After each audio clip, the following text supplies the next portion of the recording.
हो चुका था। उनका मानना था कि एक शादीशुदा के मुकाबले एक अविवाहित व्यक्ति भ्रष्टाचार के खिलाफ ज्यादा जोरदार तरीके से लड़ सकता है, क्योंकि उसे पत्नी, परिवार और अपने बाल बच्चों की कोई चिंता नहीं रहती। और इधर उनकी माँ को हमेशा लगता था कि कहीं मेरा बेटा सन्यासी न बन जाए, और हुआ भी वही। एक दिन उन्होंने किसी को बिना बताए अपना घर छोड़ दिया और हिमालय चले गए। मोदी ने उत्तरी और उत्तर पूर्वी भारत में यात्रा के दौरान लगभग 2 साल बिताए। 1962 में जब भारत चीन युद्ध हुआ था, उस समय मोदी रेलवे स्टेशन पर जवानों से भरी ट्रेनों में उनके लिए खाना और चाय लेकर जाते थे। 1965 में भारत पाकिस्तान के युद्ध के समय भी मोदी ने जवानों की खूब सेवा की थी। 1971 में वो आरएसएस के प्रचारक बन गए और अपना पूरा समय आरएसएस को देने लगे। मोदी वहाँ सुबह 5 बजे उठ जाते थे और देर रात तक काम करते थे। प्रचारक होने की वजह से मोदी ने गुजरात के अलग अलग जगह पर जाकर लोगों की समस्याओं को बहुत करीब से समझा और फिर भारतीय जनता पार्टी का आधार मजबूत करने में इम्पोर्टेंट रोल निभाया। 1975 के आसपास में राजनीतिक क्षेत्रों में विवाद की वजह से उस समय की प्रधानमंत्री इंदिरा गांधी ने कई राज्यों में इमरजेंसी घोषित कर दी और तब आरएसएस जैसी संगठनों पर भी रोक लगा दिया गया था। फिर भी मोदी चोरी छिपे देश की सेवा करते रहे और उन्होंने सरकार की गलत नीतियों का जमकर विरोध किया। उसी समय मोदी जी ने एक किताब भी लिखी जिसका नाम था संघर्ष मां गुजरात। इस किताब में उन्होंने गुजरात की राजनीति के बारे में चर्चा की थी। आपातकाल के दौरान गिरफ्तारी से बचने के लिए मोदी को अंडरग्राउंड होने के लिए मजबूर होना पड़ा। वो सरकार का विरोध करने वाली पैम्पलेट प्रिंटिंग में शामिल थे। उन्होंने आरएसएस के प्रचारक रहते हुए 1980 में गुजरात विश्वविद्यालय से राजनीति विज्ञान में पोस्ट ग्रेजुएशन की डिग्री प्राप्त की। आरएसएस के बेहतरीन काम को देखते हुए उन्हें भाजपा में नियुक्त किया गया, जहां उन्होंने 1990 में अडवाणी जी के अयोध्या यात्रा का भव्य आयोजन किया, जिससे भाजपा के सारे वरिष्ठ नेता उनसे बहुत प्रभावित हुए। आगे भी उनके अद्भुत कार्यों की बदौलत भाजपा में उनका महत्व बढ़ता रहा। आखिरकार उनकी मेहनत रंग लाई और उनकी पार्टी ने गुजरात में 1995 में विधानसभा चुनाव में बहुमत में अपनी सरकार बना ली और केशुभाई पटेल को गुजरात का मुख्यमंत्री बना दिया और नरेंद्र मोदी को दिल्ली बुलाकर भाजपा संगठन के लिए उन्हें केंद्रीय मंत्री की रिस्पॉन्सिबिलिटी दी गई। मोदी जी ने इस रिस्पॉन्सिबिलिटी को बहुत ही बखूबी निभाया। 2001 में केशुभाई पटेल की सेहत खराब होने लगी थी और गुजरात चुनाव में भाजपा कई सीटें भी हार रही थी। इसके बाद भारतीय जनता पार्टी ने अक्टूबर 2001 में केशुभाई पटेल की जगह नरेंद्र मोदी को गुजरात के मुख्यमंत्री की कमान सौंपी। नरेंद्र मोदी ने मुख्यमंत्री का अपना पहला कार्यकाल 7 अक्टूबर 2001 से शुरू किया।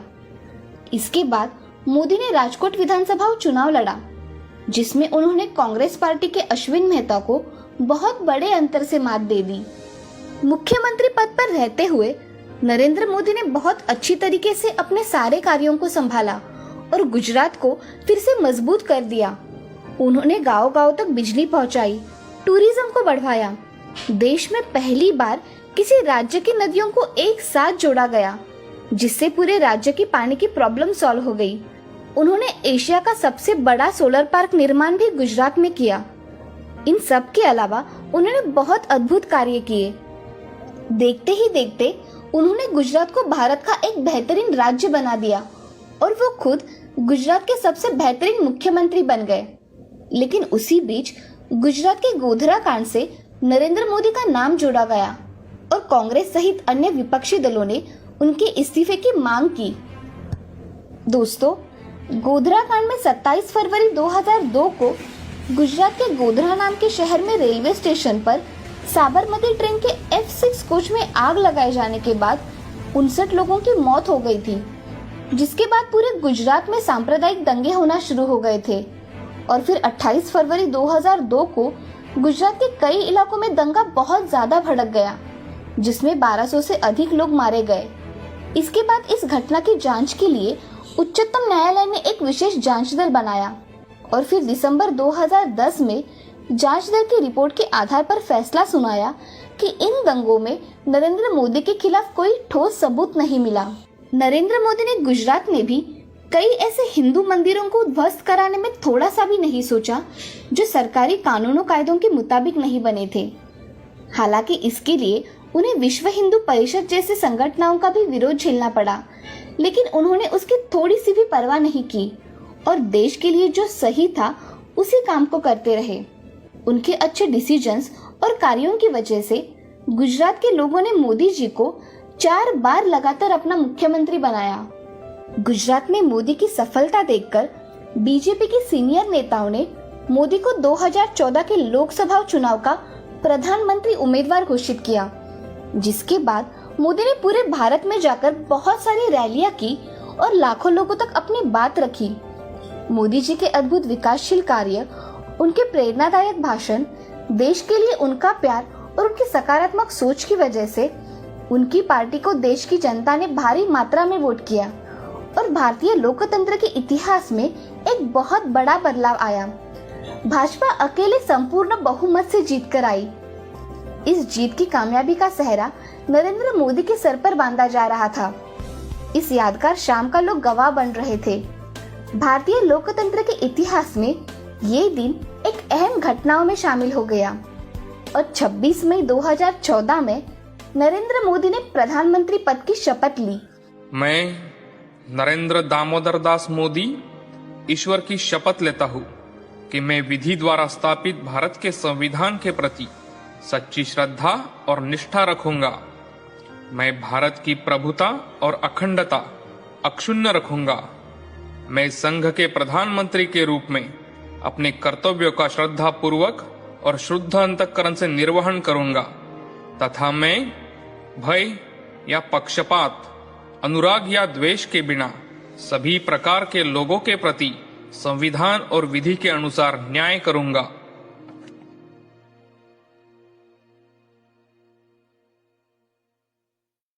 कई साल पहले सूरतपुर नाम के गांव में मनीष नाम का जलेबी वाला रहता था। कई पुश्तों से वो जलेबियां बेचा करते थे। मनीष की बनाई हुई जलेबियां सभी लोगों को पसंद थी और इसी कारण लोग भी बड़े मजे से खाया करते थे। मनीष बहुत ही लालची आदमी था। वो सबको ठगने के बारे में ही सोचा करता था। सबकी नजर बचाकर वो तराजू के नीचे चुंबक लगा देता था। कुछ लोगों के तो पैसे हेरा फेरी करके, कुछ लोगों के झगड़ा करके उनसे ज्यादा पैसे वसूल कर लेता था। उसी गांव में एक आराध्या नाम की छोटी बच्ची रहा करती थी। वो बेचारी बहुत गरीब घर की थी। आराध्या दिन भर घर के सारे काम करके उसमें से वक्त निकालकर स्कूल में जरूर जाया करती थी। उसका विश्वास था कि पढ़ाई करके उसका भविष्य जरूर अच्छा होगा। उसके स्कूल में एक रघु नाम का एक नटखट लड़का था। वो हमेशा आराध्या को परेशान करता था और उसे हमेशा रुलाता था। एक दिन आराध्या रास्ते से चल के जा रही थी, तभी रघु पीछे से साइकिल पर आया और जानबूझकर आराध्या से टकराया। आराध्या साइकिल का धक्का लगने की वजह से नीचे सड़क पर गिर गई। तभी रघु ने आराध्या से कहा, क्यों रे आराध्या, बड़ी मैडम की तरह रास्ते के बीचों बीच चल रही है। घंटी बजाने पर भी बाजू नहीं हटती हो। तुम क्या बहरी हो? रघु के ऐसे कहते ही आराध्या बहुत चिढ़ जाती है। आराध्या चिढ़कर रघु से, तुमने बेल कहाँ बजाई थी? झूठ मत बोलो। वैसे भी तुम मुझे हमेशा सताते रहते हो। अगर तुमने फिर से ऐसा किया तो मैं हेडमास्टर जी से तुम्हारी शिकायत कर दूंगी। अरे जा जा, तुम्हें जिसको मेरा नाम बताना है बता दो, मुझे कोई फर्क नहीं पड़ता। स्कूल तो मेरे दादाजी ने बनवाया है और तुम्हें पता है मेरे पिताजी कौन है? जाओ तुम हेडमास्टर जी से कंप्लेंट करो। रघु आराध्या को फटकारते हुए वहाँ से चला जाता है। तभी आराध्या चुपचाप घर चली जाती है। एक दिन आराध्या अपनी माँ से, माँ, स्कूल के पास सब लोग कुछ न कुछ खरीद कर खाते हैं। मुझे भी खाने का मन करता है, मगर आपके पास पैसे नहीं है ना, इसीलिए आपसे मांगने के लिए सोचती हूँ। आराध्या की बातें सुन उसकी माँ सुमति आराध्या से, हे भगवान, मेरी गरीबी के कारण मेरी बच्ची मुझसे कुछ मांगने के लिए भी सोचती है। ऐसी परिस्थिति किसी माँ पर ना आए। ये 10 रुपए लो और इससे तुम्हें जो मन में आए वो खा लेना। ऐसा कहकर सुमति आराध्या को 10 रुपए दे देती है और वहाँ से चली जाती है। तभी आराध्या 10 रुपए लेकर बाजार में चली जाती है। वहाँ जाकर आराध्या एक जलेबी के दुकान के पास आती है। जलेबी की खुशबू सूंघ आराध्या वही ठहर जाती है। मनीष दुकान पर गर्मा गर्म जलेबी बना रहा था। गर्मा गर्म जलेबियों की खुशबू सूंघ आराध्या के मुंह में पानी आ गया। आराध्या वही खड़ी रह जाती है। तभी मनीष आराध्या से, अरे क्या चाहिए बेटी तुम्हें? गर्मा गर्म जलेबी दूं क्या? आपकी जलेबियों की खुशबू बहुत अच्छी है। जलेबियाँ कैसे दे रहे हो चाचा? तभी मनीष आराध्या से, 1 किलो 240 की, आधा किलो 120 और 1 पाव 60 रुपए की, 10 रुपए की एक जलेबी। जलेबी के भाव देखकर आराध्या मन ही मन, बाप रे, यहाँ तो 10 रुपए की एक ही जलेबी मिल रही है। इस जलेबी से मेरा पेट तो नहीं भरेगा। ऐसा करती हूँ कि ये पैसे लेकर अपनी माँ को दे देती हूँ। माँ ने कितनी मेहनत से रुपए कमाए हुए हैं। ऐसा सोचकर आराध्या वहां से जाने लगती है। तभी मनीष आराध्या से, बताओ बेटी तुम्हें कितनी जलेबी दूं? मुझे जलेबी नहीं चाहिए चाचा, मैं तो सिर्फ देखने आई थी। अभी के अभी मुझे 10 रुपए दो, नहीं तो मैं तुम्हें यहाँ बांध कर रखूंगा। उसकी बातें सुन आराध्या बहुत डर जाती है और आराध्या मनीष से, चाचा, मैंने आपके दुकान से कुछ भी नहीं लिया और मैं आपको किस चीज के पैसे दे दूं? तुम कब से मेरे दुकान के सामने खड़ी होकर जलेबियों की खुशबू ले रही हो और मुझसे ही कह रही हो? मेरे जलेबियों की खुशबू लेने के भी पैसे लगते हैं, समझी? मैं कहाँ से दूं चाचा, मैं बहुत गरीब हूँ। अरे मुझे उससे क्या मतलब? मुझे मेरे पैसे चाहिए, वरना तुम यहाँ से नहीं जा सकती। मनीष की बातें सुन आराध्या रोने लगी और मनीष फिर से आराध्या से, अगर पैसे नहीं दे सकती तो यहाँ मेरी जलेबियों की खुशबू सूंघने क्यों आई? चलो निकालो पैसे, मुझे सब पता है तुम गरीबों के नाटक। आराध्या रोने लगती है। तभी उसका दोस्त रघु वहां से साइकिल से जा रहा था। वो देखता है कि आराध्या उस दुकान के सामने खड़ी रो रही है। साइकिल एक जगह खड़े करके रघु आराध्या के पास आया और आराध्या से, अरे आराध्या, क्या हुआ? तुम यहाँ ऐसे क्यों रो रही हो? आराध्या ने सारी बातें रघु को बताई। तभी रघु आराध्या से, आराध्या, मनीष जी ने कोई गलत बात नहीं कही। ये तो उनकी जलेबियाँ है। अगर कोई इसका सुगंध लेगा तो पैसे तो भरने ही पड़ेंगे ना। लाओ, तुम्हारे पैसे मुझे दे दो। आराध्या ने रघु को पैसे दे दिए। बेचारे को कुछ समझ ना आने के कारण वो एक ही जगह भूत बनकर खड़ी रह गई। तभी रघु ने वो 10 रुपए के सिक्कों को अपने हाथों के बीचों बीच ले लिया और उन्हें जोर जोर से हिलाने लगा। उन पैसों में से खन खन खन ऐसी आवाजें आने लगी। तब मनीष ने रघु से कहा, मनीष जी, क्या आपको पैसे की आवाज आ रही है? हाँ हाँ, मैं सुन रहा हूँ। मैं कोई बहरा नहीं हूँ। खन खन सिक्कों की आवाज मुझ तक पहुँच रही है।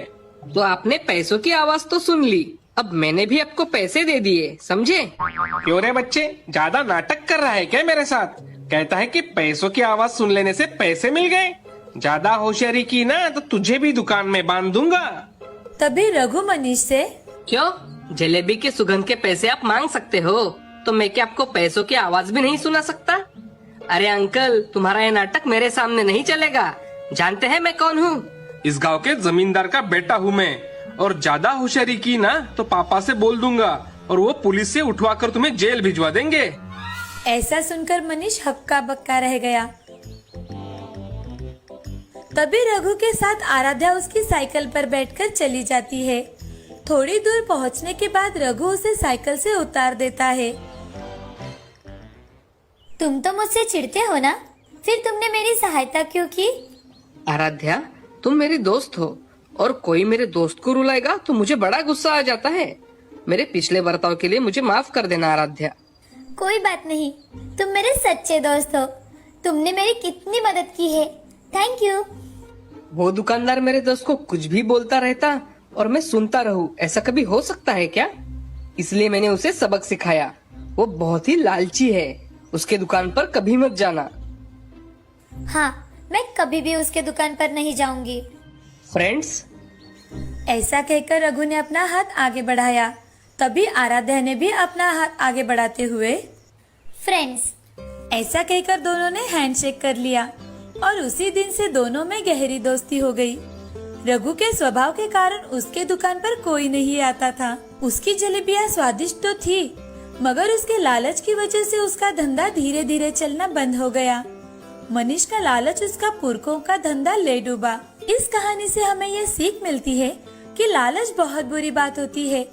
लोगों को ठगना नहीं चाहिए। इन सब से हमें हमेशा दूर रहना चाहिए। लालच बुरी बला होती है।